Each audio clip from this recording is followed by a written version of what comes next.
हमने दे दिया है, उनको मेल कर दिया गया है और राज्य निर्वाचन आयोग को भी मेल के माध्यम से सूचना दे दी गई है और हार्ड कॉपी भी प्रेस कॉन्फ्रेंस के बाद उनको जमा करवा दी जाएगी और कल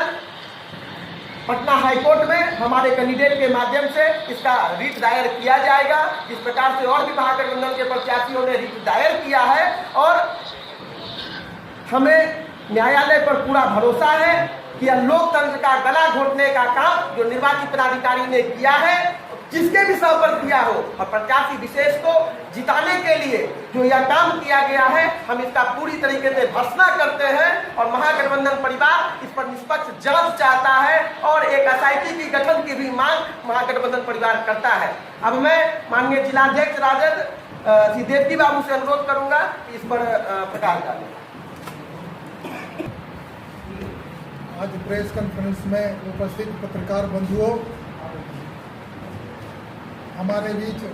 बैठे हुए महागठबंधन के साथी, तमाम साथी उपस्थित, देश जो भारत देश है, यहाँ लोकतंत्र की व्यवस्था है। लोकतंत्र जब मजबूत होगा तो देश मजबूत होगा और देश मजबूत होगा तो हमारे जितने पत्रकार बंधु बैठे हुए हैं, ये देश के चौथा स्तंभ हैं, ये मजबूत होंगे। लेकिन विगत विधानसभा चुनाव में जो यहाँ के मुख्यमंत्री थे और हमारे नरेंद्र मोदी प्रधानमंत्री, इन्होंने जो प्रशासन के द्वारा पूरे बिहार में धांधली किया और खास करके मुंगेर में तो किया ही, यह एक जांच का विषय है। आदरणीय हमारे नेता तेजस्वी यादव जी ने 20 विधानसभा का रिकाउंटिंग का मांग किया है और अभी हम लोग जो प्रेस कॉन्फ्रेंस कर रहे हैं, प्रेस कॉन्फ्रेंस के माध्यम से जिला राष्ट्रीय जनता दल की ओर से मैं रिकाउंटिंग की मांग करता हूं कि रिकाउंटिंग की व्यवस्था की जाए। यहाँ के पत्रकार बंधुओं, मैं धन्यवाद देना चाहता हूँ आप लोगों को कि आज आपके माध्यम से मैं मुंगेर विधानसभा की जो हमारी देवमयी जनता है कि उन्होंने तो मुझे वोट के माध्यम से जिताने का काम किया, लेकिन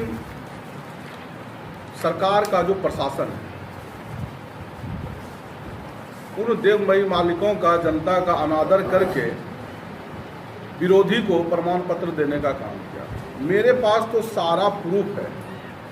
ये है इलेक्शन कमीशन पे जो फॉर्म 20 का जो डिटेल है, ये है, और ये है काउंटिंग के बाद का, और ये है हमारा भिटिया जो कि मतदान के बाद इलेक्शन कमीशन के साइट पे दिया हुआ है। आप सिर्फ इस चीज़ को मिलाएंगे तो आपको स्पष्ट रूप से क्लियर हो जाएगा, ज्ञात हो जाएगा कि किस तरह से प्रशासन यहाँ का वोट का घोटाला करके विपक्षी को प्रमाण पत्र देने का काम किया। मैं वहाँ मौजूद था।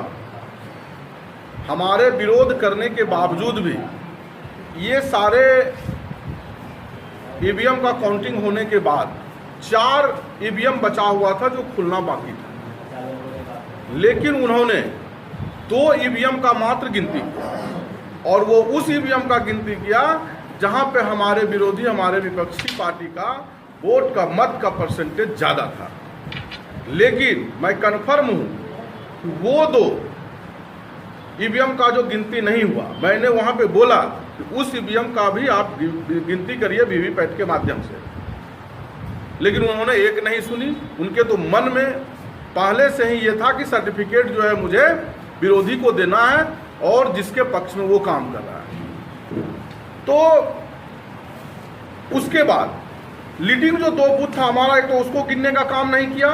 और दूसरी बात मैं आप लोगों से पूछना चाहता हूं कि जो लोग चुनाव कराते हैं वो क्या कभी गलत वोट डाल सकते हैं क्या? वो कभी गलत वोट नहीं डाल सकते। उसके बावजूद भी चुनाव आयोग का सख्त निर्देश है कि सबसे पहले हम लोग बैलेट की काउंटिंग करेंगे, लेकिन उन्होंने क्या किया, सुबह 8 बजे से शुरू तो किया, लेकिन 1400-1500 वोट को वो गिनती करने में 10:30 बजे रात बजा दिया। बताइए कौन सा ऐसा कारण रहा होगा